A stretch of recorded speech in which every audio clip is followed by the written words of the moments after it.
Thank you so much for coming to the Canto Cutie launch party. It is hosted by me, Katherine, Leung, the curator, and our cover artist, Z Cam, which we will hear from today. Thank you so much for being here. This is an awesome project, and so many people are involved, and just thank you for being a part of it and coming to this party. You will hear from 6 artists and writers. The entire event should take about 2 hours or less.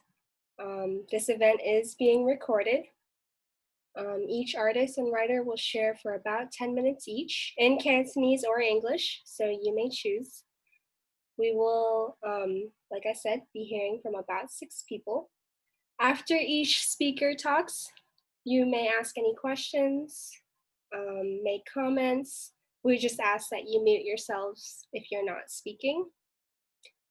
And of course, you can pre-order a physical copy of the zine. It looks like this.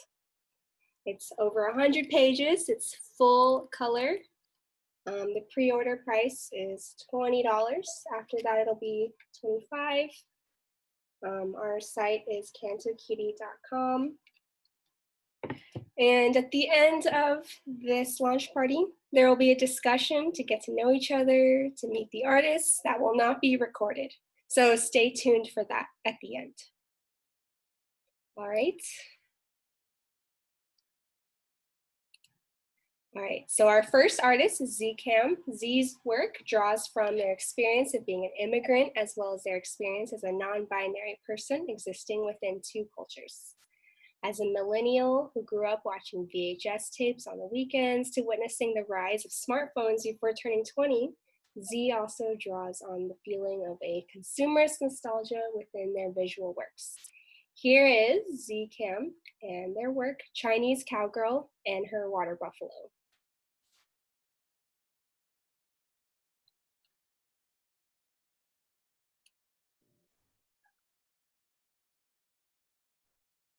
Hi.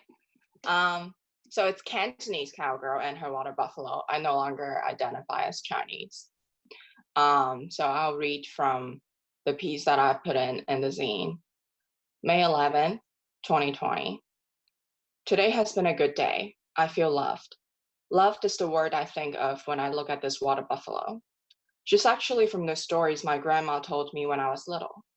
She told me stories of days when she used to work in the fields with her family's water buffalo as a child. She didn't tell me how much she loved or didn't love the water buffalo. That's just my imagination. All she told me about the water buffalo was how much it peed. If you didn't know, water buffaloes are still commonly used to farm in South and Southeast Asia. The Cantonese cowgirl in the painting was created after my own image. But when I talked to my dad about how glad I was that I sold the painting not a day after I finished it, he referred to the figures as Mama and the water buffalo. I didn't correct him, because I guess in a sense, it was as much Mama as it was me that I was painting. Mama is a remarkable woman. She never had any formal education, but she taught herself how to read by following the printed script when the opera troupe came to her village to perform. She told me she would go watch the opera, chew on sugar canes, and teach herself how to read. I didn't used to think much about this, having to learn 2 languages and 2 dialects at a very early age myself, and perhaps also inheriting a healthy dose of scornful patriarchal intellectualism attitude from my grandfather. I didn't appreciate Mama's brilliance for having accomplished the feat of teaching herself how to read without formal guidance as a teen. Mama can't write, even now, though she reads the newspaper every day. Many in her generation are still illiterate today, in their old age.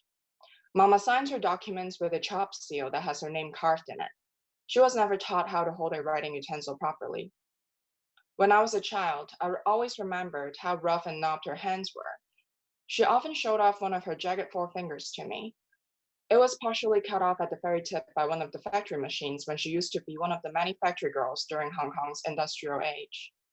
I used to show her my right hand middle finger, which is slightly deformed from having to take so much notes and do so much homework as a student in Hong Kong. Mama was the daughter of a Cantonese merchant, but her mother was only one of many concubines. And having already had enough children in this household, my great-grandfather sent Mama to live with her own grandmother and to work the fields in her home village. Mama told me her grandmother was very strict, and she used to hit her hands during meals with the chopsticks to correct Mama's method for holding the chopsticks. Mama is one of the few people I know in person who holds chopsticks the right way. I think about this now and then. I came from a woman who taught herself how to read by watching opera. Mama lived in Shanghai as a young woman for a time when it was a French concession. She taught herself a bit of Shanghainese. Then she met my grandfather, and when the Japanese invaded in World War II, they fled to British colonial Hong Kong. Ye and Mama had 6 children in Hong Kong, 3 daughters, and then 3 sons in that order. My dad was the youngest. Mama worked in factories, taking boxes of plastic flower parts home for my aunts to assemble with her. She also made Barbies. Though much more educated than Mama, Ye had a hard time bringing in income. But Mama held the fort down. She was the only investor in Ye's failed neighborhood grocery store venture. They brought up 6 children in their little makeshift home at the foot of Lion Rock, always emphasizing to all their children the importance of education. I was born as the first child by one of their 3 sons. I lived under my grandparents' care since I was 45 days old until I was 13 and left Hong Kong for Texas. I heard their stories more than anyone else, I think. Mama spoke of the past, yet dreaming of a better future for me, which was deprived from him in his youth. His cowboy westerns always playing on his TV screen. So there, Cantonese cowgirl and her water buffalo. They roam free in my imagination, and they've always been there to begin with, even before I got here. So that's it. Thank you.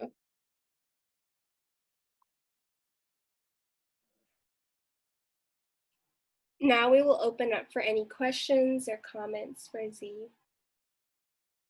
Thank you so much again for sharing about the Cantonese cowgirl and her water buffalo. Just unmute yourself and ask away. What inspired you to have this cowgirl theme in your piece? Well, because I went to University of Texas, and Western theme things are very common. And I also had a friend in college. We went to the art school together, and he was very into the idea that cowboy Western as a mythology, that like the Wild West is really just a made up mythology. A lot of the symbolism in it are made up. So I kind of like the idea of making up your own mythology, like making up the story of your own origin. And so I decided to like fuse Cantonese opera costumes with Western kind of vintage clothing, and just design this for the Cantonese cowgirl. And the buffalo, it's actually inspired by, I forgot how to say that tattoo artist's name, but like there's this really famous tattoo artist who had this flash drawing of like they make flash drawings for people to choose like which kind of tattoo they want. And there was one with a horse that has these hearts on it that look like the buffalo. So yeah, I decided to use that too. Yeah.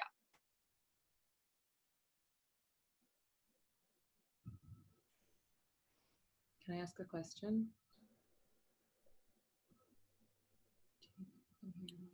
Yes, please ask any questions. Okay. Hi. I really was taken by the color palette that you're using. See, I feel like it's so vibrant and dynamic, and a lot of people, I guess, kind of stereotypically assume that illustrators of East Asian descent may go for something that's more like muted or subdued. And I kind of just want to ask you about how these like psychedelic colors come to infuse your work, because I see a lot of this kind of color palettes in the visual streets in Hong Kong where I am. So I think it kind of evokes that kind of mood and atmosphere of being soaked in like neon and also other things, but that's probably my own projection. So it would be nice to hear what you think as an artist. No, it's not your projection. I mean, I grew up in Hong Kong, so I saw the same things. And I mean, growing up, I think I started using the computer a lot when I was 12. Like I would watch like anime and like try to use MS Paint like to make fan art or something. And you know, like the palette in MS Paint, it's like the default palette, it's these colors. And so like, you know, now I have money and I know which art supplies to buy and how colors work, you know, like real colors, not digital colors. Like I just try to make things that look like the default MS Paint palette, like, you know, yeah. Yeah, and definitely inspired by the very colorful things in Hong Kong culture, Cantonese culture.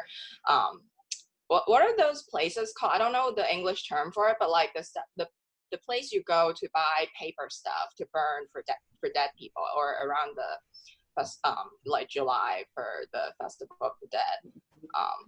Like they have a lot of really colorful things in those things too. Like I don't know what it's called. It's called like paper.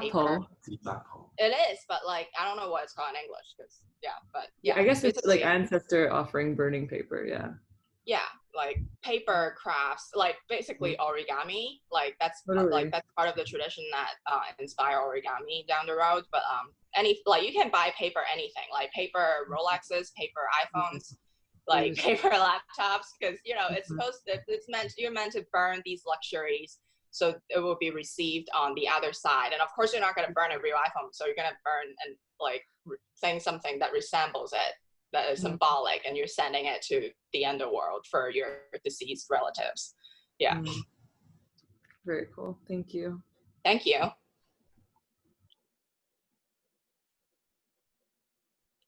Awesome. Thank you so much for sharing. Again, stay tuned for the conversation at the end. We can get to know each other some more. Our next writer is Raymond Douglas Chong. He is the president of Generations, his creative enterprise in Sugar Land, Texas. He is a writer of stories, composer of poems, director of films, lyricist of songs. Raymond is also a civil engineer, traffic operations engineer, transportation professional, and a road safety professional. I think he has too many hobbies. Here is Raymond Chong and two poems of his that are published in Canto Cutie. Howdy, you all. Thank you, Katherine. This particular poem, Father, I Love You, is something from my heart. I never knew my father. He was our quiet man. And until 2003, I did not care for his past. But this is my tribute, an overdue tribute to my father. Father, I love you. When I was a child, I never loved my father, nor I hated him as a son. For our talks were crisp and our times were lean. At the City of Angels, he meekly toiled away. His words were stiff and his thoughts were dark, but he kept our family together. After a subliminal journey of my ancestor roots, I finally grasped his awesome life as a paper son from Hoi Ping to Gum Sum. I finally mused about him, a harder pursuer of his dream, a devoted husband to his wife, a doting father for his two sons. Our quiet man of calm dignity.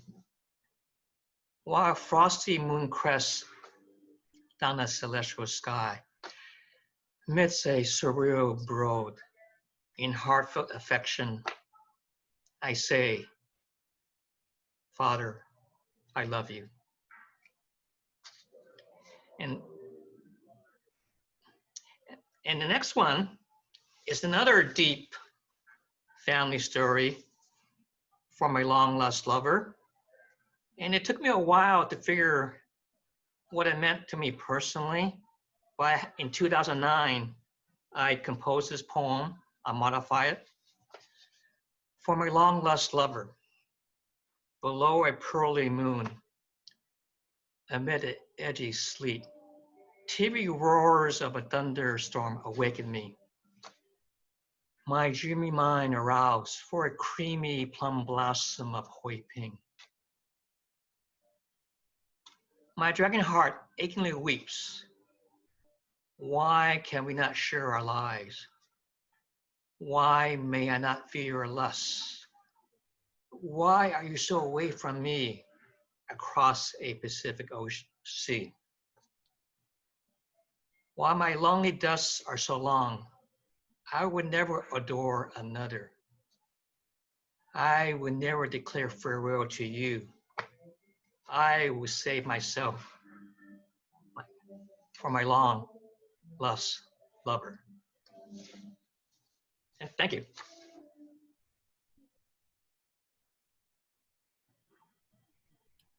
Thank you so much for reading your 2 poems, Raymond. If anyone has any questions or comments, just unmute yourself and ask away.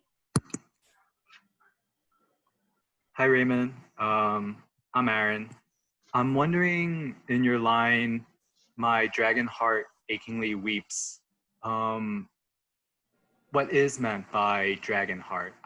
For myself, I know of dragons in Sino or Chinese mythology as really only being the symbol or something associated with emperors. And that might be my own ignorance here, but I'm wondering what is being evoked by that word. Thank you, Mr. Arron. It's a, as you suggest, a kind of a Chinese symbolism. A dragon is a man, a phoenix is a woman. I, as a man, a dragon, is loving my phoenix, a lady, a plum blossom of my Hui Ping. So there's a little motifs, a little play, and metaphors of that passion, of that love between the phoenix and the dragon.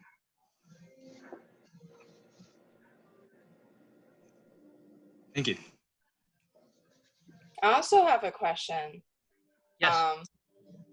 This is so I read the little bio that is in the zine for you, or like the little backstory to like how long your grandparents were separated. Yes. And like you said that I guess he was which one was in China? Which one was stuck in China? Thanks for asking that question. The backstory is my grandfather came to America in 1912, went back to China in 1922, got married, had my father, took off back to Boston in 1923. From 1923 to 1966, my grandfather and my grandmother were separated for 43 years. So your grandmother is the one that's stuck in China for that time. Well, yes, you can say that. Back in Hui Ping. So yeah, so like, you know, and you said that like they met on Valentine's Day, 1966. Yes, fast forward. In Los Angeles. But like, so did she know the Cultural Revolution was happening? Because the Cultural Revolution started on May 16th. Like she just barely escaped it like 3 months prior to it starting. Well, at that time she was in Hong Kong. She left China in around 1955. But after the Civil War ended in 1949, she was part of the landlord class. And she was brutalized by her fellow villagers, tortured, tormented. Mm-hmm. They robbed all her possessions. I mean, she endured a lot of pain beyond being separated from my grandfather. Same for my grandparents. But, same stories. Yeah. Yeah, I was just curious. That's it. Okay.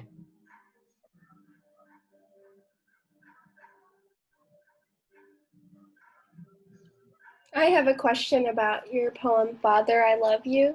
In the first stanza you wrote, when I was a child, I never loved my father, nor I hated him as his son, for our talks were crisp and our times were lean. I'm wondering, what do you mean by that? I know like relationships with immigrant, parents. That stuff is very complicated. I'm wondering if you could expand on what you mean with that. Well, it's your traditional parental father relationship, classic little disconnect, being very quiet, insular. In the case of my father in particular, he had 2 jobs. So he worked 7 days a week, night and day. I barely saw him. So our times were very rare, very brief. Any vacation was very fast and quiet. He never told me his stories of his life in Hoi Ping or his life in America. All I knew was Dad was here. He brought us food, but there was no deep conversation, no deep understanding of his life, no deep appreciation of his sacrifice. And I was a young boy. So that's why in the context of that, it was very short and brief.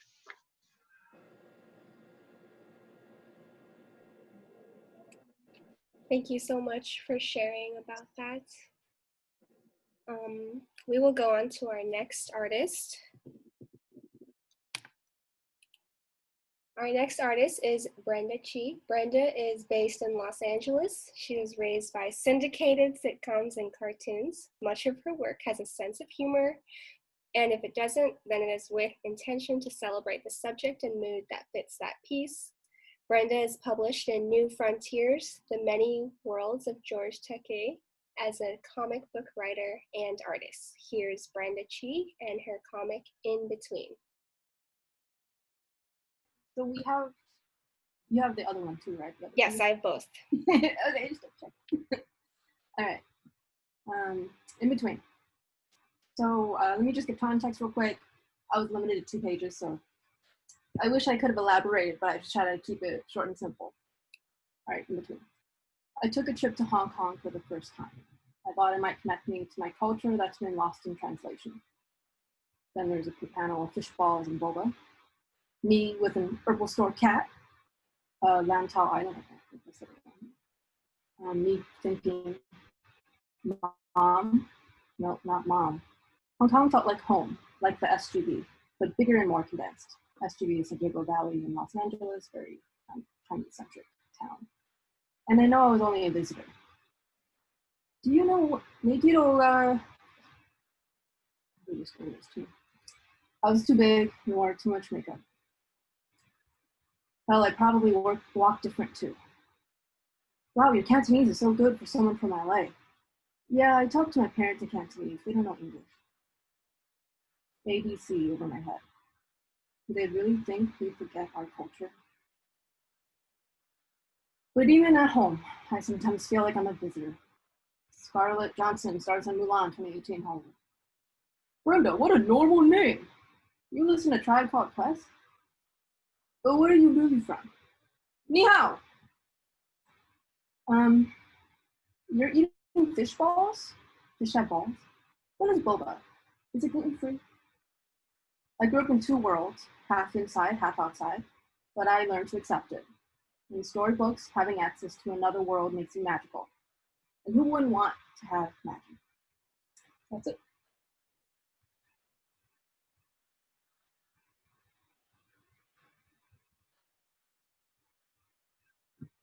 Sorry, my Canto not great. It's embarrassing.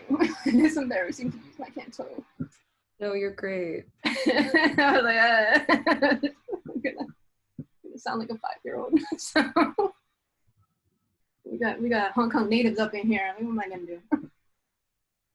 Okay, I mean, I grew up in Hong Kong. I'm considered a Hong Kong native, but my Cantonese is like meh because my mom speaks English. And I love your drawing style. I love the way that you capture like how the environment of Hong Kong can also be kind of like alienating. It's like this simultaneous alienation home in the same breath. And Yes. I feel that, and I'm from here. Every day someone's like, you're guai mui, right? Like have my ABC wall. And I'm just like, fuck, like I'll never pass as a Hong Konger, but I have no other choice to identify as such. Or I guess, as you said in your last panel, maybe we can make our own labels and our own magic.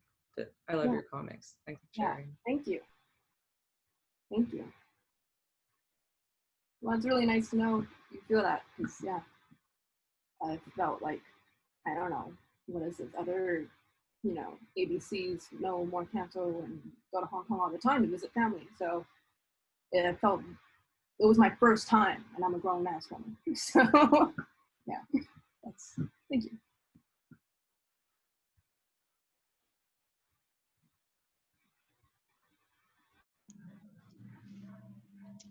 Oh, Brenda, I love your vivid artwork and your story of being between two worlds. It's like me being a banana. Yeah. Even though my family's been here 7 generations, here in America, we still feel outside.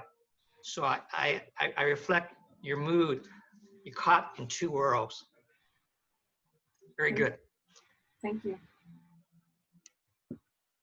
Yeah, that's the point of this comic, is to kind of show that, and show that we exist, and it's a point of view and it's an experience. When I've had non-Chinese people read it, they kind of, they just didn't know this was a thing, and it was nice.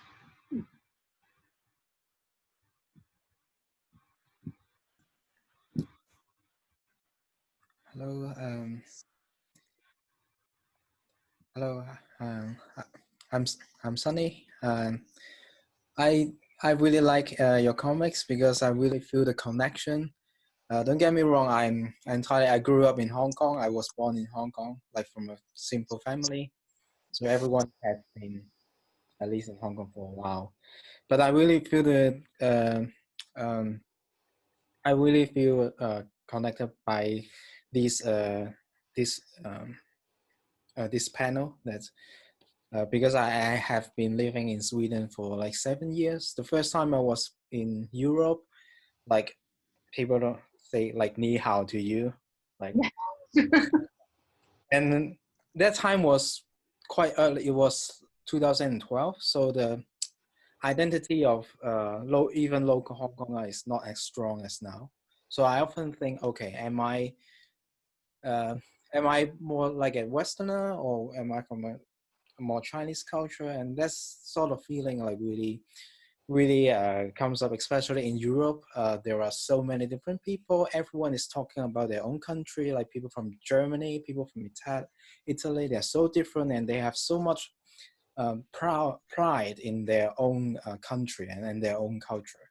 And so I started to explore more with this Hong Kong identity, that we have both Western values and have and also Chinese tradition. So I really feel connected to your comics, even though I grew up in Hong Kong. So. Right, I would call you the legit Cantonese person now. But yeah, thank you. That's cool. I didn't think this parallel could be felt in other upbringings, because they just don't know. We never talk about it either, right? I grew up in SPB, a ton of Cantonese people, but we never talked about this. Hi, Brenda. I'm Theo. Thank you so much. I really love your comic. I'm curious to know, like when you come back and, and visit Hong Kong, like, how do you feel about the city, aside, like, not just the people, but like the city in general? Like, I'm curious to know what's your feeling about this place. If we don't think about the protests right now, if I kind of remove that and I kind of put myself back in time a little bit, maybe this is very Chinese in me, maybe my mom wants to put this in me, but the feeling of inauthenticity in myself clouded my experience. People were nice, generally people were nice, and then auntie, uncles, like, doing their thing. Like, it felt like family. Much of the people there, the way they looked at me or whatever, or talked to me nicely, felt like family.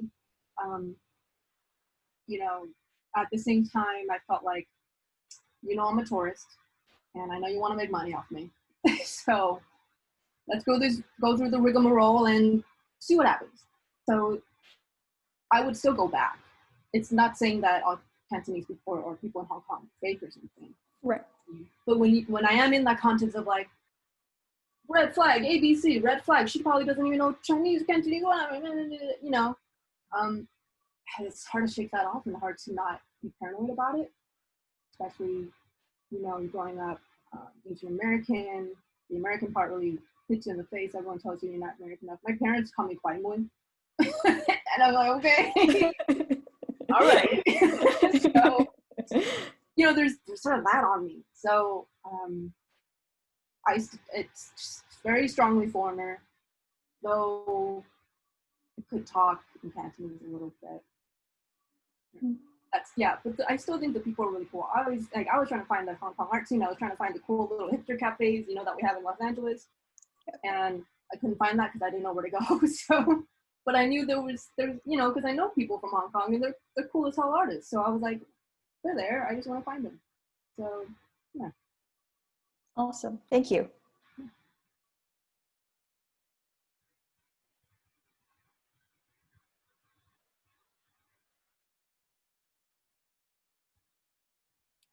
I think it's really interesting that in US you get all these comments like, Brenda, what a normal name. Where are you really from? Hollywood director, by the way, who is Australian. Like, oh my gosh. But then in Hong Kong, you get similar comments like, oh, why is your Chinese so good?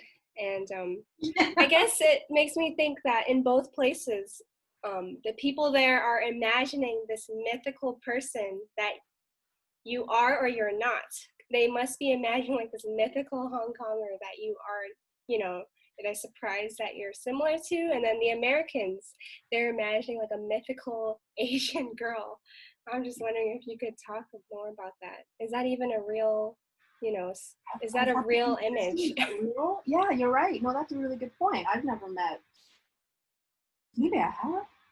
But okay, so like with the context of Brenda, what a normal name, this guy's obviously seen a lot of the Mandarin or Cantonese phonetic version of these names, and he's like, I can't say Ying Xing, what the hell is that, you know? And so I guess that person exists because obviously he thought it was an issue because he couldn't, you know, Brenda, I can say that, that's some good stuff right there. So I guess that person does exist because they just have a difficult name for this Australian guy. And yeah, the LA thing, like I grew up being known in my family because I have a lot of family actually in San Jose. And I'm always called the LA girl because I'm the one child. Everyone else, like I was the last child of all the friend groups, right? Everyone has kids at the same time. So you have generations of, oh yeah, my cousin. I was always called the LA girl. So I came in thinking like, if I say I'm from Los Angeles, which, you know, they're gonna ask, yeah, I'm the LA girl. So then it becomes, well, she's from LA, she must be stupid and like whitewashed. And at the time I did have blonde hair, which is funny. There's more deeper context to that. So, literally I was blonde, right? I must not know English. So that person does exist too. They don't have to have blonde hair, but they can definitely be, you know, 10 generations, whatever in here, and they don't really know Cantonese, or maybe they have family in Hong Kong, and I'm sure, like, they thought I was a tourist. So, I mean, I was, but like a really, like a real tourist. So, yes, I want to say these people do exist. These people aren't as, it's unfortunate they're put in such a, you know, a light, because, you know, they're not like that.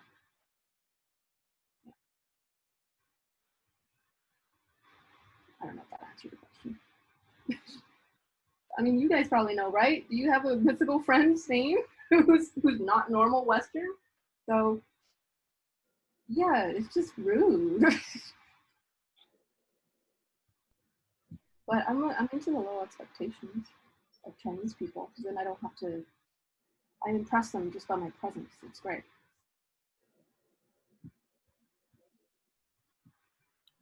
Thank you so much for sharing, Brenda. Our next artist is... Hold on. Okay. So I actually, like, there are a lot of conversations about identity going on. I actually wrote down some stuff so that we can revisit them in the later discussion.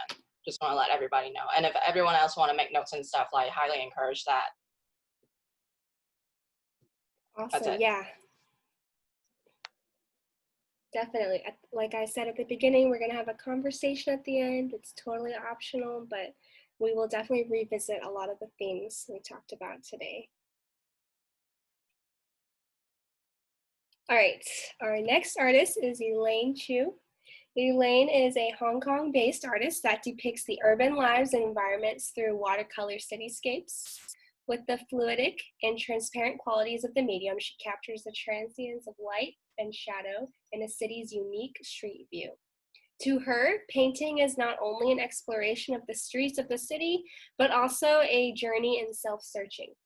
Through her art, Elaine hopes to record the street views, communities, and cultures of places she calls home. Here is Elaine and some of her Hong Kong cityscapes that are in Canto Cutie. Thanks, Katherine. Hi, everyone. This is Elaine. I'm probably the only one who's actually in Hong Kong right now. It's early morning here. And I present my artwork in cityscape format. I like to paint what I see directly and what I engage directly when I walk on Hong Kong street every day. And to me, to many tourists, they may know Hong Kong as a city that have many skyscrapers or many high buildings. But to the local, I think the more organic or the more interactive form of cityscape is actually the signboard culture, including neon sign or just those traditional handwritten Chinese calligraphy signs. But sadly, those signs are actually disappearing due to urban renewal. And as a post-90 artist, I find myself attached to those old cityscape, but then it's under fast-paced redevelopment right now, which is like disappearing. For me, it's like my visual identity disappearing also. So I feel also connected with Brenda's work. Although we present our identity thinking differently in different forms, but still I find Hong Kong as an identity is in nature a hybrid. Like we have Chinese calligraphy words, which we can see in a streetscape, but also in neon sign, we can see different languages like English or even Japanese. So to me, the street itself is like a visual representation of like our complicated or complex identity. So I really like to explore on that. So this is actually a painting I painted with imagination, because all the sign here has been gone, it's been taken off. It's such a pity for me, and also for like the new generation of Hong Kongers to see this older identity slowly going. Yeah. And this is a nightscape in Mong Kok. If you visit it recently, you can know that the two of the neon sign has been taken down. So I also engage in this kind of preservation work in these neon signs. I collaborated with different NGO to preserve these neon sign in a storage, and yeah. So this is an earlier work. I used Sheung Wan's Seafood Street as my inspiration.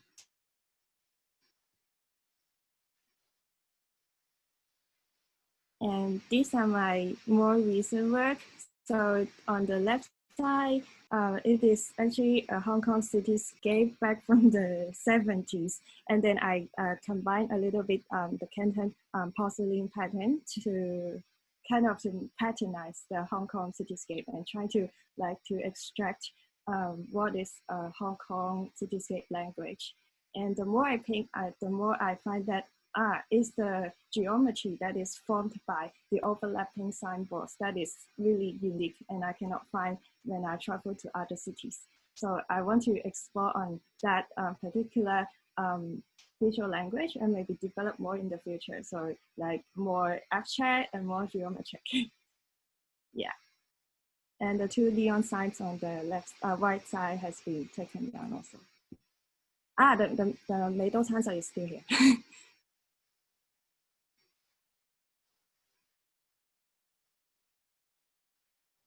yeah. Do I still have the next page? No, that's it. I'm sorry. I put all the works that show up in Canto Cutie and then those 3 that I liked. So we will open it up for questions, comments. Thank you so much for sharing, Elaine. I have a question. This is Z speaking. Do you, like when you're painting live in the street, like has any old people like come up to tell you anything interesting? Like, is there anything memorable? There's a lot unexpected things happening on the street. I always paint on the street. I just carry a easel and I carry my watercolor palette and also some watercolor board out on the street and paint in many old districts. And I find out that in older districts such as Central Pole or North Point, people are often more passionate and they are more open up to just they just scatter around you and talk to you about their life stories.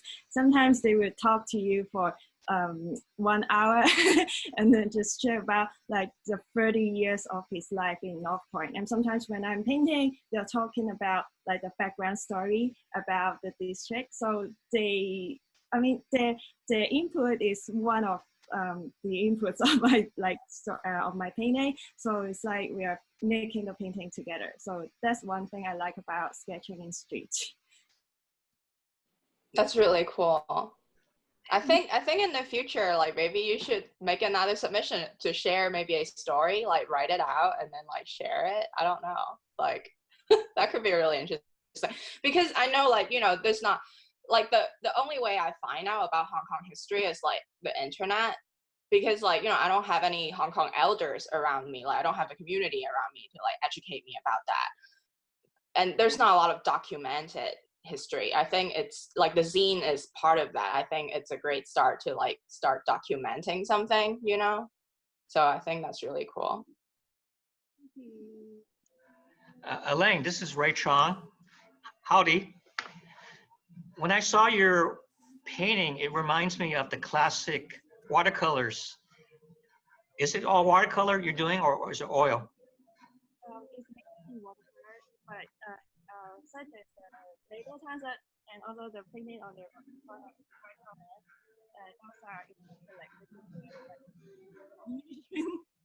but my like my mother painting is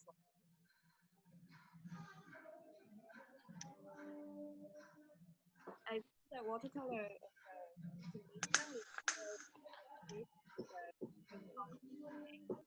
it's better capture the disappearing light and shadow of Hong Kong and also the transiency of Hong Kong.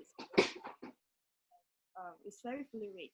So to me, watercolor is like the perfect fit to paint and to express that kind of atmosphere. But I think acrylic is different. Acrylic is an opaque medium, which I can make neon really pops out. So I want to like maybe combine the both in the future.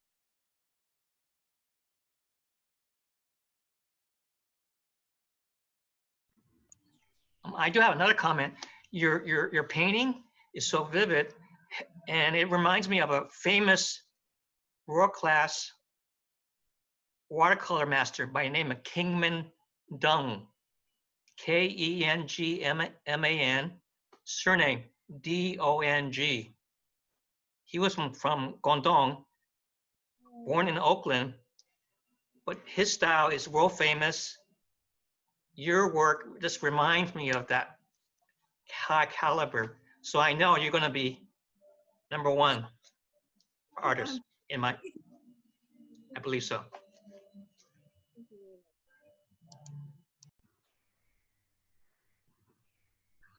Elaine, thank you. Hi, 我都係香港啊. It's really nice to see your work. I think a lot of us Hong Kongers are just feeling such, like, there was always like an undercurrent of nostalgia, especially for people who've like moved around or part of the diaspora. And then with what's happened in the past year, the nostalgia is like like everyone's like, oh, Hong Kong, like it's so emotional. So the way that you are really like lovingly, sensitively rendering these like signs of people's like businesses and livelihoods that are disappearing, I think is really emotional and effective. So I love the way that you're doing something that's observational, but rendering it in such a like powerful and emotional way.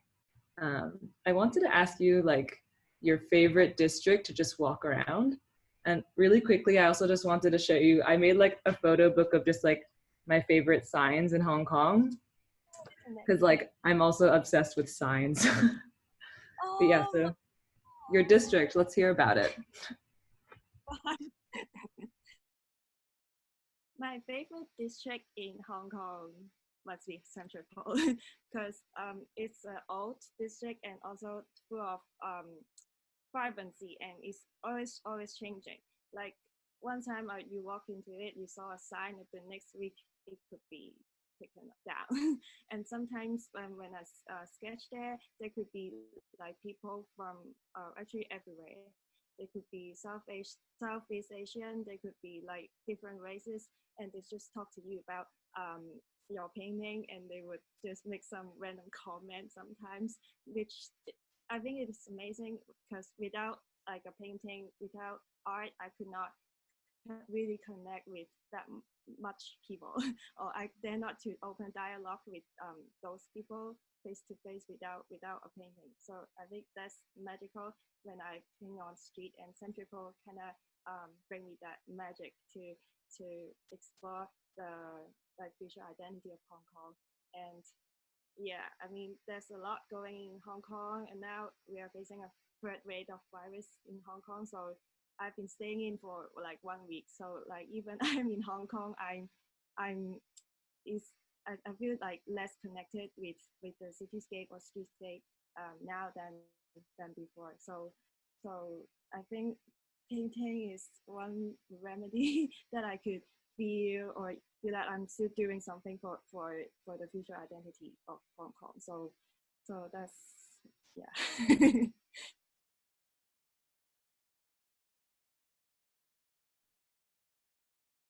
Hey, this is Matthew.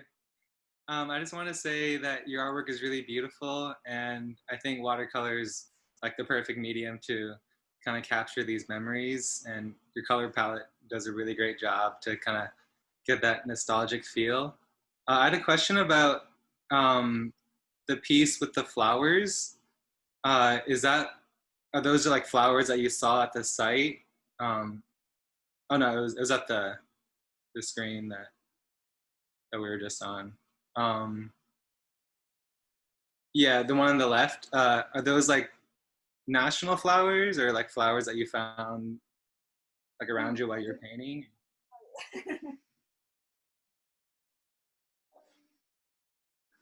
So I went to a porcelain shop which is located in East Kowloon and found this.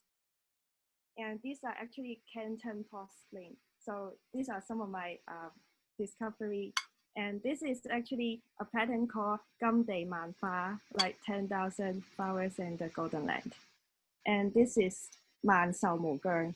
They are commonly found in just maybe your home dishes porcelain, but it's really recently that I discovered that this is actually originated from Hong Kong, like Canton.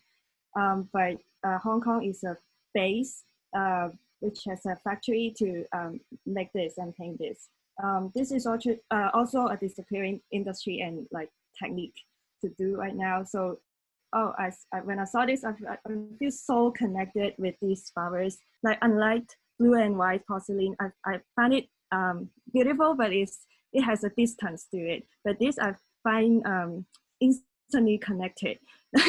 I feel like maybe it's from Canton, and every symbols here I can instantly connect it to, and then I think, should I combine it in my painting and maybe integrate some of these languages and flowers into my cityscape, and that inspires that painting. It's so pretty.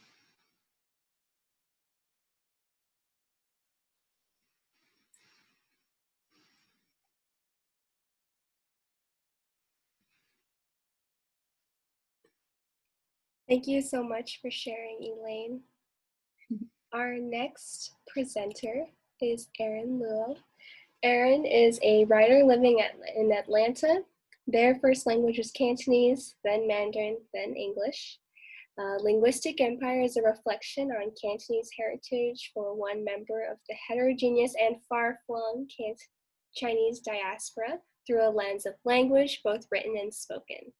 These concerns about language mark a relationship to identity upon which items up the scale of nation states and global migration histories are always active. Here is Arron with his essay, Linguistic Empire.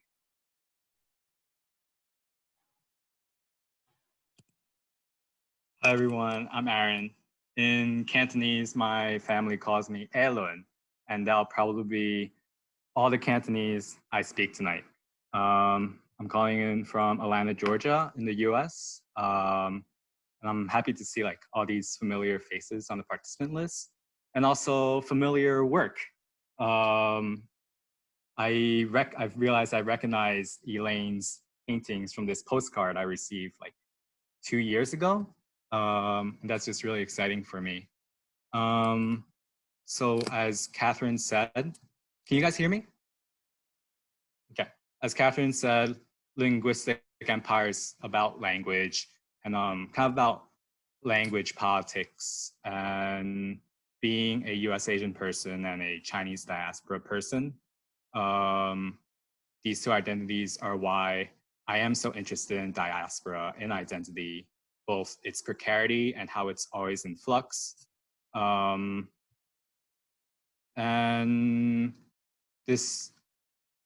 So I grew up trilingual, speaking Cantonese, and then we just switched to Mandarin for whatever reason, and then English.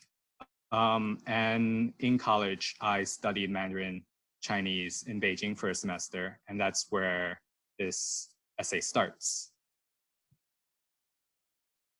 These days, I've been thinking about how living in the US is to live in the heart of empire.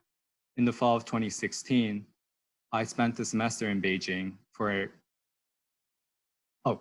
I'm going to read from a different document I have up that I was just reading earlier. Okay, Linguistic Empire.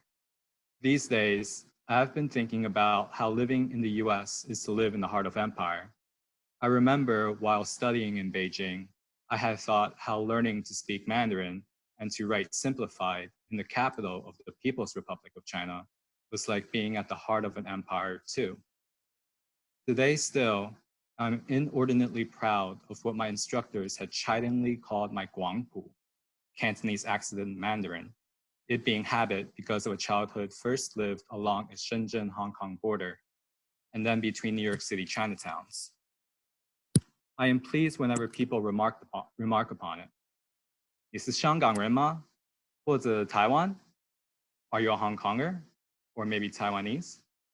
And I'm glad I have it still. 我家人是广东人, I happily proclaim. Having already lost most of my Cantonese speech ability, my Cantonese accent, whenever I speak Mandarin, is among the last remainders of a heritage whose discernibility within me I am frightened to lose completely. Because of 推行普通话的政策, the national policy to promote standard Mandarin Chinese as common speech throughout the People's Republic and beyond, now and then I wonder about Cantonese and its futures in China and overseas. While not as marginal as other so-called Fangyan, aka regional speech, or more commonly dialect, the language nevertheless feels at risk.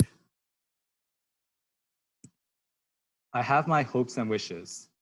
I have my dreads and fears. I dread the day Hong Kong is no longer Hong Kong to the world but Shangang, like how Canton is no longer Canton but Guangzhou, or how Peking is no longer Peking but Beijing. I fear the day traditional is no longer taught in Taiwan, and settler Chinese and indigenous Taiwanese alike are compelled to learn to write simplified instead. Or when Guoyu and Huayu no longer exists, only Putonghua. Hong Kong is already Shangang to many, and Canton and Peking are not necessarily better than Guangzhou and Beijing. However, Hong Kong, Canton, and Peking gesture towards alternative and diverse ways of naming Chineseness and being Chinese, which the current regime of language standardization discounts and even denies. I hope for nuance in the current struggle over names, identities, and language. I wish for everyone a non-nationalist sovereignty and people everywhere the power to be enough and respected and accepted as they already are today, right now. In my language classes, my instructors had us pronounce after them. Nar. I consider my nali, my refusal to use as a refusal that is not pointless.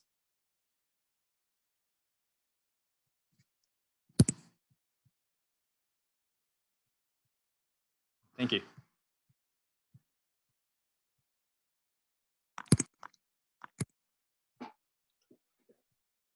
So I have a question. This is Z speaking. You mentioned the PRC's effort in forcing everyone in China to learn Mandarin as a tool of spreading their hegemony or their imperialism. You also mentioned your border identity having grown up in the Shenzhen, Hong Kong border. And you concluded the piece by saying that you wish people everywhere can have the power to be enough and be respected and accepted. So I'm wondering, what's your take on the kind of xenophobic attitude that is common in Cantonese-speaking communities against mainland Mandarin speakers? Because I understand like the tide has turned. Like before, it was definitely like, I mean, at least in Hong Kong, like mainlanders feel like they are the minority, but now it's kind of flipped a little bit. Like it's definitely a very interesting dynamic, and I don't think it can be compared. I don't think it's the same as like racial dynamics in America.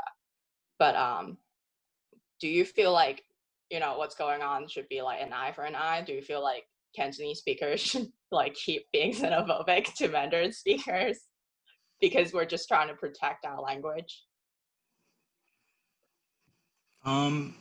It's hard to say. I want to elaborate a little on kind of my border identity. So as a US born person, I have US citizenship, but a common story for a lot of the children of economic migrants from China or Hong Kong to the US is that, oh, we're poor. We will send you, our child, back to Hong Kong or back to China to live with our relatives. And so my situation was that I would live with different relatives in Hong Kong and in Shenzhen, and every 3 months cross that border to renew my like 3-month visa status. And so I can't speak for the Cantonese or Hong Kong communities in Hong Kong. I think for myself in speaking with my parents, while I was in Beijing, I asked them what they thought was the future of dialect or Fangyan or Fangyin. And they seem to have a kind of like, not even resignation or pessimism, but just a cheerful, like, well, we can't do anything about it. And dialect is going to die out. And even without, this is their perspective, and even without this language promotion policy, it would just happen later rather than sooner. For myself, I think I don't have a say in what happens to historically Cantonese speaking Chinatowns throughout the US and throughout Southeast Asia and the world. And it's hard for me as a diasporic person to say that my take is the one that should be centered for people living in Chinatowns and for people living in Hong Kong. But my heart just is following these things, because what happens with Hong Kong in the coming decades is also a story of what happens to other Sino or Chinese or Cantonese diaspora people throughout the world. Yeah, I mean, Hong Kong is definitely, there are a lot of parallels of what's happening to Hong Kong to what happened to Shanghai. But I feel like, I feel like dialects are still very far away from, I mean, just the major ones at least, like Shanghainese and Cantonese, like Hong Kong Cantonese are very far away from going extinct right now. But like the pressure is definitely coming on. Like, I mean, like Shanghai people still speak Shanghainese at home, even though their children have to learn in Mandarin at school. And I feel like similar thing is going to happen to Hong Kong Cantonese down the road, perhaps. I mean, if everyone wants to feel better, I looked up their Patreon ranking, like because podcasts from Hong Kong has been going up and up because censorship. And this number 4 podcast on Patreon, like the number 4th with the most subscribers or people who pay to, subscribe, is a Cantonese only language podcast. And also and it has 25,000 subscribers. I mean, that's pretty insane because everything else on there are English language. Like Cantonese is number 4 on Patreon. I'm just saying, that's all. Yeah. Someone in the chat asked, is it inevitable that dialect will die out? I personally don't think so. Not to say my parents are wrong, but they're wrong. I am hopeful, as I say in my essay. I think just with how many people there are, the definitions for the words that we're using can only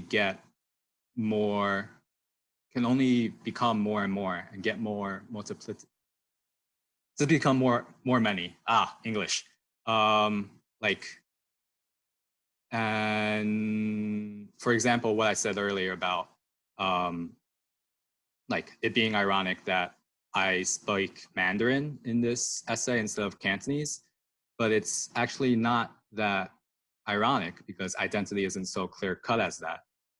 There are no neat borders around who we are. For myself, I'm Chinese and I'm Cantonese, and I'm also like a non-Black, non-Native person living in the US. So there are these like distinct points and there are these overlaps. And where those overlaps occur is where it gets really exciting and really interesting. For example, like it's really exciting, really interesting because there's so much that can be generated out of that. Like my parents are from southern China, which is another way to say they're from the Chinese South, maybe. And right now, I find myself as a person from New York living in the U.S. South, which is probably a coincidence, but also there's some like something poetic in that. And I think language is what's going to get us to this, to maintain and even increase this heterogeneity.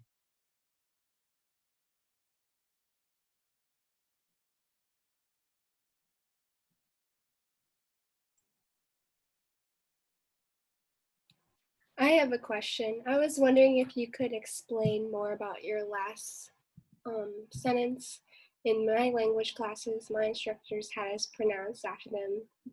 And I just don't know Mandarin at all, so I was wondering if you could explain what the first pronunciation is. I know, like, as a child with my Cantonese diaspora friends, situated in Texas of all places,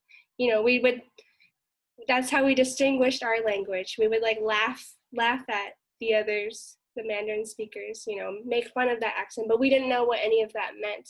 And I'm just wondering if you could give me context on that last line in your poem. Sure, I'm looking at it now.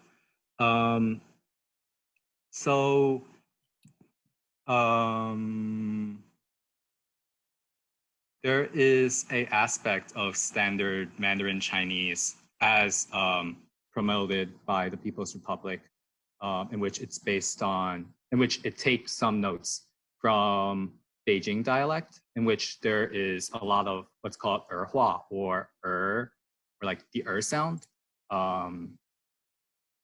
and growing up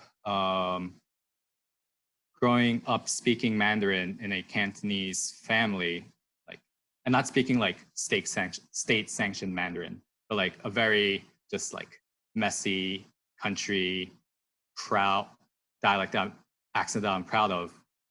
Instead of saying, so to say bindo, you would say nali in Mandarin. And kind of the divide, as I understand it, is that the farther north you go, the more likely that people will say instead of li. And so little things like that, like saying nali instead of nar, or saying 锁匙 instead of 钥匙, which is saucy or saucy, the Cantonese word for key. Or calling Mandarin Chinese 国语 instead of 普通话, or 国语 instead of 普通话 takes on like this heightened significance once you realize that, oh, I sense that my language identity is under threat. And so, and I hope that kind of explains it a little bit more around kind of the nuance of saying nali instead of nar, when like all your language teachers are like saying, this is the correct pronunciation. Thank you so much for distinguishing that. I can add a little bit. I also like what you insist in the class, because that's what I have like Chinese friends here, like they are from China. So sometimes when we converse, of course I speak in Mandarin with them, but I try to use more Cantonese phrases, because actually I don't think we should see Cantonese as a dialect, as it actually contains much more, if you know a bit of the history, Cantonese retains more Chinese culture than Mandarin itself. For example, we say 食飯, they say 吃飯, right? And we say 飲水, we 飲, they say 喝水. And actually, 飲食 is more traditional. If you read Chinese poem, actually, you don't see 吃喝. You are less likely to see them, but you more often see 飲食. So actually, I really like what you insist there, and I think we should on the note that whether it's going to disappear or not. I think the first thing we should know is we really should appreciate how deep and how culturally deep Cantonese is. And actually, I'm really into like promoting Cantonese, and I have some friends. They are working on actually promoting Cantonese schools in other countries. So there are people that are hoping to do more to preserve Cantonese. But I think the first thing is we really need to appreciate it as a language itself. And I also want to share that like through like my recent research in the past year, I found out that like Cantonese is linguistically closer to languages like Thai and Vietnamese than it is to Mandarin. So, I mean, geographically it makes sense because like Guangdong or Canto is geographically closer to those regions, and those people actually are genetically, they share the same root versus like people from the north. I mean, just sharing that in case anyone hasn't thought about that before. Yeah, because Cantonese is actually a progeny of both. I mean, the language is a mix between the ancient Chinese around the Song dynasty and the southern language. So we call it a mix with the Songdai Hanyu and Lingnan Baoyu. So it's a blend of both language. So that's why we share similarity with the Southeast Asian languages. Yeah, and certain poems in the Song dynasty is actually meant to be read aloud in Cantonese. Like they just sound better and rhyme better in Cantonese rather than Mandarin. Yeah. In many ways, yes. Yeah. Thank you so much for everyone's input, and thank you, Arron, for reading. We have one last presenter, Matthew Lee. He is a Brooklyn-based artist. As an Asian American, Matthew's work revolves around the realm of the liminal, a place between worlds. His artistic practice explores the concept of identity and the evolution of his desires surrounding the notion of having or not having an identity, what it means to simultaneously belong and not belong, and involves an honest inquiry into his personal upbringing in a religious, conservative Asian culture. Here is Matthew with his mixed media work, The Dance. Hi everyone, I'm Matthew. So for this piece, it's a little bit on the outside of my typical artwork, because I mostly focus on painting, but this was a piece that was really important to me, and it was one of the first visual artworks that I worked on. And so, yeah, I just wanted to give some insight about, I guess, the history of this piece and how I made it. So I received this big stack of Japanese magazines from a friend who was gonna get rid of it because it was just sitting in the garage. And I was just looking through the magazine, and for some reason I just had this compulsion to make a collage with the images in the magazine.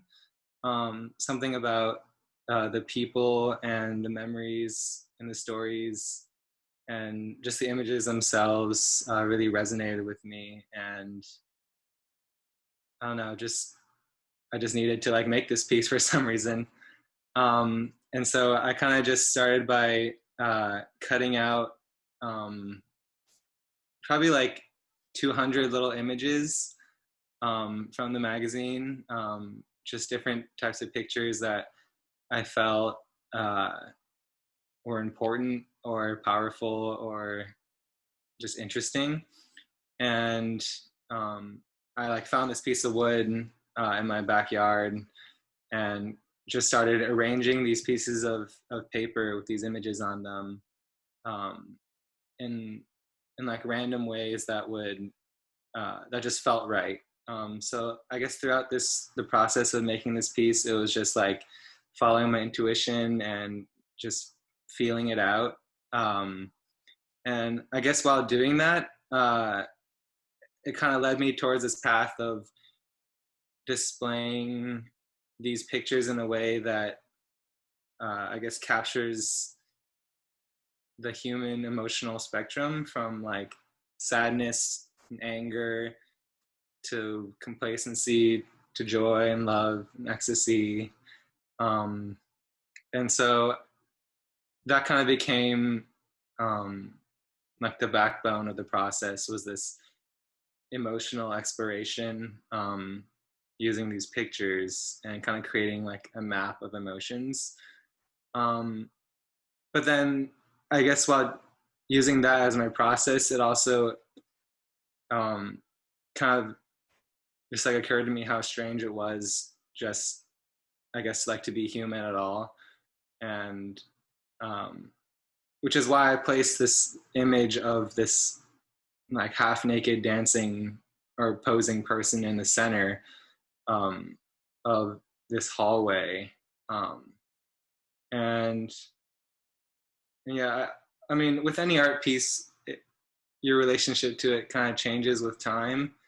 And now that I'm looking back at this piece that was made, I think 2017, it kind of speaks to me in a different way, not just a display of human emotions or display of that spectrum, but also because it's from a Japanese magazine, and I'm able to relate to it in a way just visually, because these people look like me, but they're also not me, mostly because they're from Japan. It's kind of like, I guess, looking at outsiders from the inside and at the same time looking at insiders from the outside. Like, you can't really fully understand this other culture, but you can still connect to it. And I don't know, I felt that these images really spoke to me because around this time was when I was graduating and from college, and I was going to go to Hong Kong, and I was just reflecting on all my past experiences visiting Hong Kong as an Asian American, and how I kind of felt like an outsider being in Hong Kong, and I couldn't read or write Chinese. I spoke like pretty broken Cantonese. But at the same time, when I would see like a Westerner in Hong Kong, I would feel like an insider and see them as an outsider. So it was just kind of like this weird mix of perspectives that would constantly shift. And yeah, I mean, I guess all the different people spread out on this art piece are kind of looking into the center of this person that's on the inside, and that person on the inside is looking at all these other people on the outside. But I don't know, I guess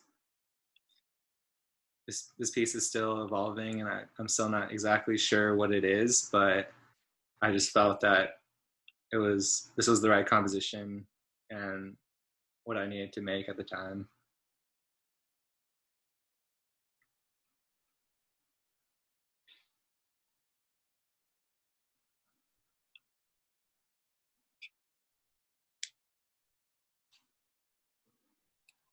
And we will open it up for questions and comments for Matthew. Thank you so much for presenting. Hey, Matthew, why do you call it the dance? What is the meaning of that term, the dance, for this whole artwork?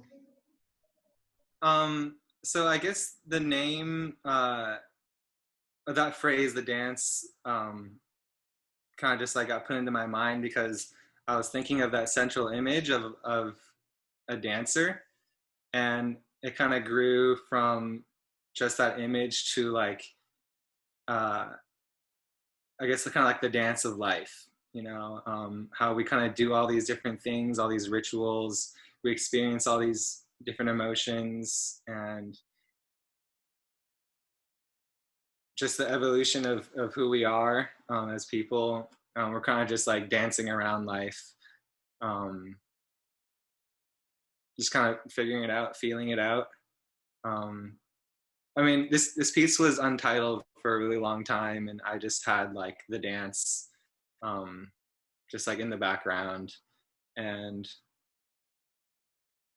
yeah, eventually I was just like, it's just called the dance.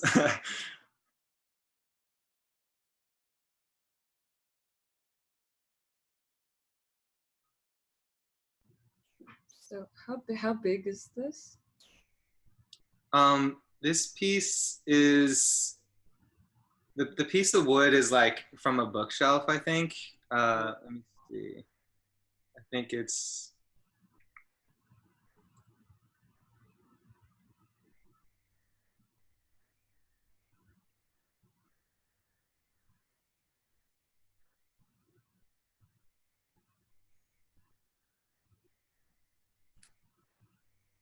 I'm seeing a lot of umbrellas, and so for me, I'm quickly this kind of theme of water, in the water on the street, just like reflecting the light, the umbrellas, and that lady seems to be holding like a plastic bag, also presumably to cover herself from rain. And there's even those kayaks, and I wonder what besides what you've already said is connecting these images for you, or if perfectly connecting them isn't really the main point.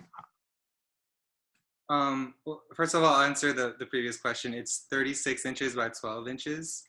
But yeah, I I guess the main point isn't really like a strong connection between the images that I want to convey. It's kind of, I guess, like kind of what you can connect with these images themselves. But I mean, definitely on the left side is more like when I was making it more about like stronger,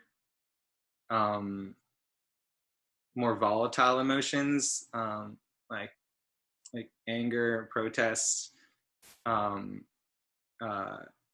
sadness, and grief. And then on the left, for the most part, is kind of just like people dancing and enjoying themselves, like indulging in luxury, just relaxing.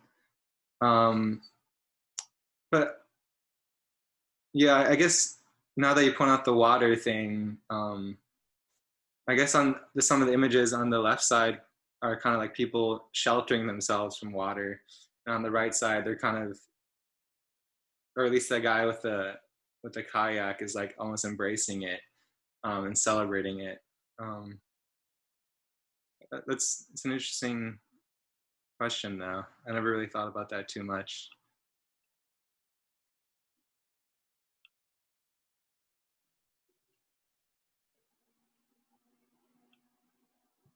I think with the current moment, I'm just kind of primed to like see, oh, umbrellas, oh, water, yeah, be like water, yeah, protest. So yeah, that's where I was coming from.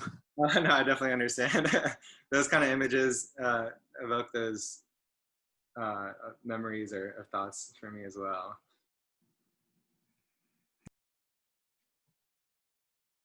So Matthew, I went on your website to look at your black and white photographs. I really like them. I like your paintings too, but I like the photographs a lot. I want to send you this artist. He was a photojournalist during the Cultural Revolution, and he took a lot of black and white photos of the Cultural Revolution. I think you might be interested. I'm just gonna send it over in chat. That's all. Yes, please. Thank you so much.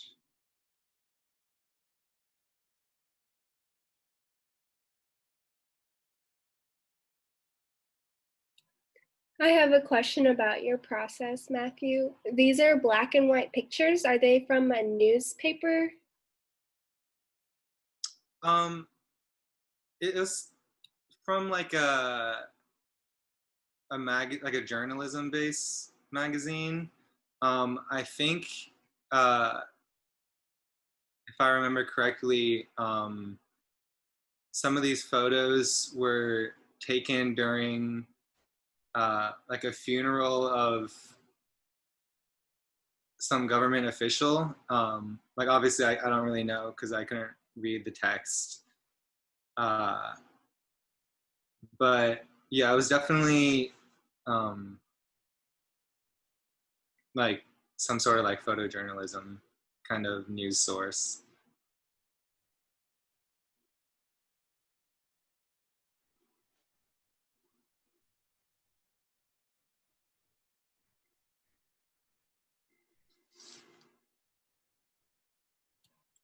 Thank you so much for sharing.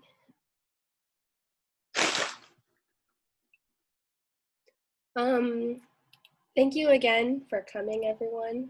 Today you heard from 6 different artists, but in Canto Cutie, which I will plug again, you can order for $20, but also it'll be online for free to read digitally. You can pre-order for, again, $20 at Canto Cutie, but on the zine, there are over 10 different artists from all around the world. Today you only heard from 6, and I tried to get as many countries represented, but of course we'll do this again and again. Hopefully, I'm really happy that this first time, this project, you know, it culminated in this, and I'm really happy, and I hope you all got a lot from it. I just wanted to share the process of how Canto Cutie came to be. I am a working artist, and you know, I apply for art shows and publications, that kind of thing. And I realized there weren't a lot of avenues first that were free, because if I had to pay another hanging fee, you know, there aren't a lot of avenues that are free, and also there are not a lot of avenues just for Cantonese speaking diaspora.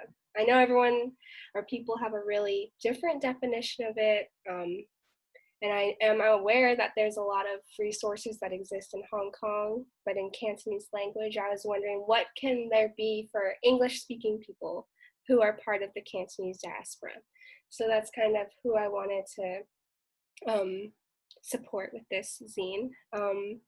This idea also came out of a lot of talks with my grandpa, Lewell. He lives in Sacramento, I live in San Jose, so we're about 4 hours apart. I visit him pretty often. He's someone who's very special to me, and listening to Z's story about her mama, it just really, there's a lot of parallels there. And I'm not sure if he's on the Zoom. I see some unnamed people, so maybe he is, maybe. Earlier this year, I got him his first iPhone, so we'll see. I'll call him after this to see if he got on. But I wanted to read you the afterword in the zine, and after that, we'll go to our discussion. So in our zine, Canto Cutie, the last page is an afterword, and I'll just read you from it. I hope you enjoyed this wide range of narratives. Finding Cantonese artists from around the world is no easy feat. For starters, our identity is complicated. We're Chinese, sort of. Maybe not. Well, I've never felt Chinese. My parents were born and raised in Hong Kong, and I've never been to China. I don't speak Mandarin. There's always been a negative connotation when referring to mainland China, especially around my family growing up. I understand that I attended and subsequently failed out of Chinese school, but in Chinese school, I was learning Cantonese. I feel profoundly Cantonese. This zine is created to support that radical, cherished identity, being Cantonese. Only about February of 2020 did my grandfather reveal in one of our countless Hong Kong democracy debates. By the way, you guys should tune in to those. It's like half English, half Cantonese. Like it's really interesting. During one of those countless debates, he said, "Hey, we're Chinese now." This was news to me. I hadn't gotten the memo. You're telling me who I am and what I am rooted in can change overnight.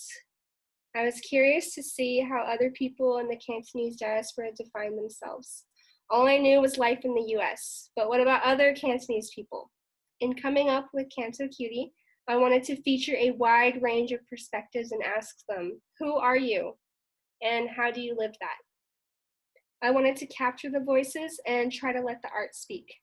Instead of being told who we are, kind of like in Brenda's comics, being told who we are, I wanted Canto Cutie to be a chance to reclaim the narrative and decide who we are for ourselves. Being Cantonese is multifaceted. It is a language, it is an identity tied to geographical location, and it is now an act of resistance. And from there, I will move on to our discussion. So again, thank you so much for coming.